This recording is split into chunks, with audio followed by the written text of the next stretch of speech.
the rabbi said to me when he wants me to talk about is how, as Josh was discussing, I'm going to give you an abbreviated form of my 2 hours with Josh, which is how was it to try to combine being a religiously observant Jew and being involved in American public life. And I will tell you at the beginning that when people would ask me, how did you, and I ask myself, frankly, how did you make this decision to spend so much of your professional career in public service? Well, it was certainly because I, as a kid in high school, maybe college, read a lot of history and biography and was quite taken with the role of leaders, for good or bad, over history.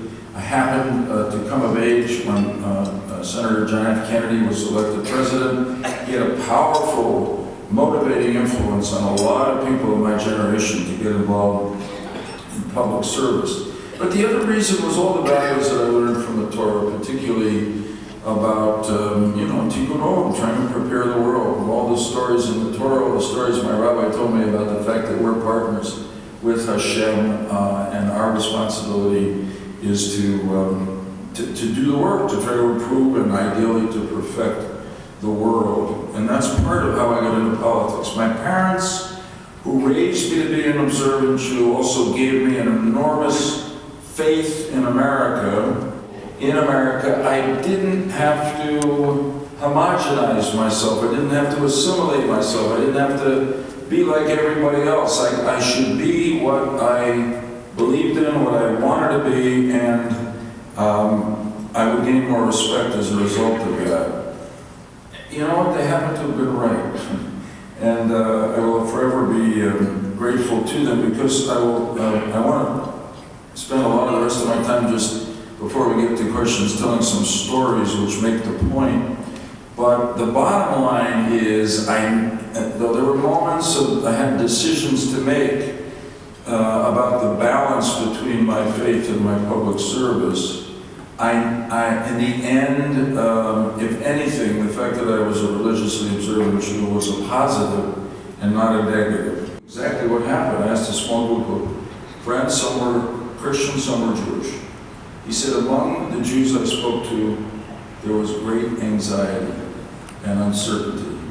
Among the Christians I spoke to, every one of them said it would be no problem. And Al Gore had more of a sense of humor than some people appreciate. Then he said to me, and because I know how many millions more Christians there are, so we know why Jews felt that way, because of our history. And yet, this is a different country, that was a different time, and look, all I can say is, bottom line, I'm not getting into the Florida chats by saying this, the ticket that the first Jewish American was on did get 544,000 more votes than the other ticket, and it's a remarkably exact, politics is like sports. It comes down to numbers, and it's a remarkable sort of statement about the openness, tolerance of the American people. I can't resist telling you that the morning after Al Gore and I conceded after the Supreme Court decision, I was at home with Hadassah, having a cup of coffee, reading the paper, and she said to me, I know you're disappointed, I'm afraid you're depressed, and I just want to assure you, sweetheart, that in our family, you will always be the vice president.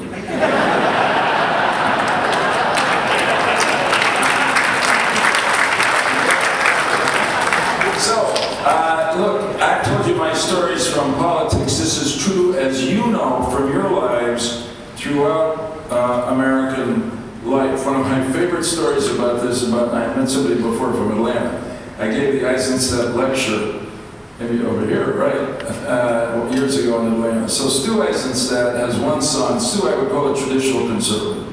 Stu has one son who became really orthodox. The son went to law school, wears a kippah all the time, and got hired, this goes back some years now, by a very prominent law firm in Washington. And Stu told me this story, that he had a discussion which became an argument with his son that he should not wear his kippah to the law firm because, at least not at the beginning, because people would make judgments about him and stereotype him before he got to know them. And they argued and finally his son agreed. So the Monday comes when his son goes to work. Stu can't wait to call him. He calls him in the evening, how did it go? And his son says, Dad, it was wonderful. They were really good to me. I met with the partner who's going to manage my work, and he gave me some excellent, very interesting cases to do. Oh, that's great. And his son said, but Dad, I decided to put my kippah on.